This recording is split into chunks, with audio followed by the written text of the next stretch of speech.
Once upon a time, there was a little engine with the number 2 called Edward. He lived in a shed isolated from 6 other big engines.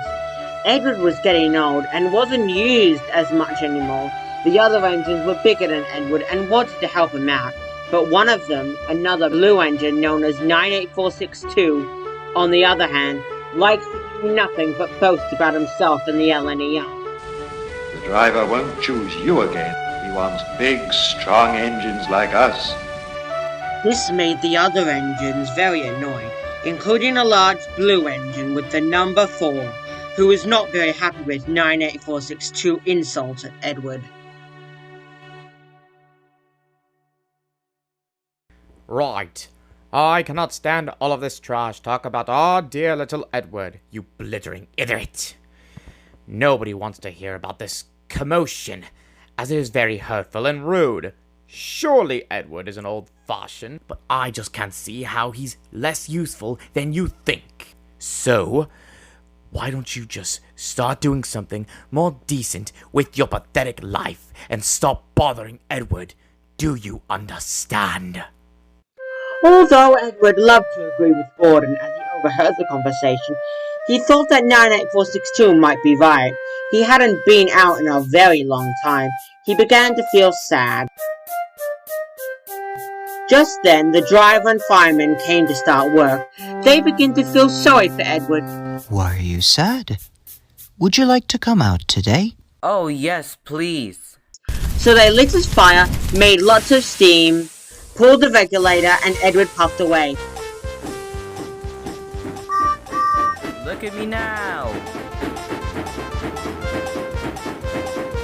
The engines were pleased that Edward was finally coming out of the shed, except 98462, who was very cross about being left behind.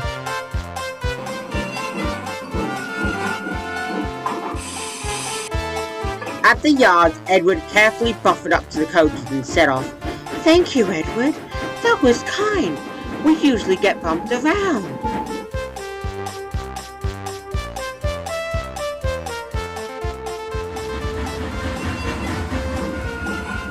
Soon Edward arrived at Wellsworth, all the passengers climbed on board, and everyone waited for the guard to blow his whistle and wave his green flag.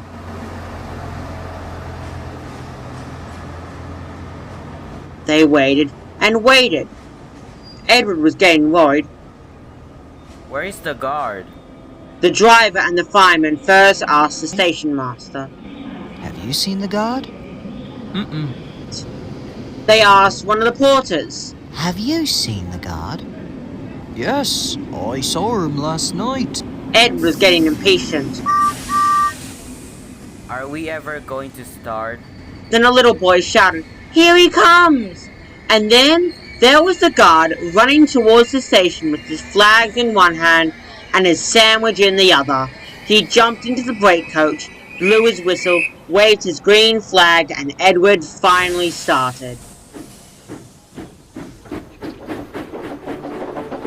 Edward had a lovely day.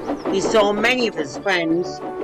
The passengers had a good time too, and the driver and fireman were very impressed. On his way back to the sheds. You've done such a great job. How would you like to come out again tomorrow and be a really useful engine again like you were a long time ago? Edward was very happy. I'm going out again tomorrow. What do you think of that? But he didn't hear what they thought.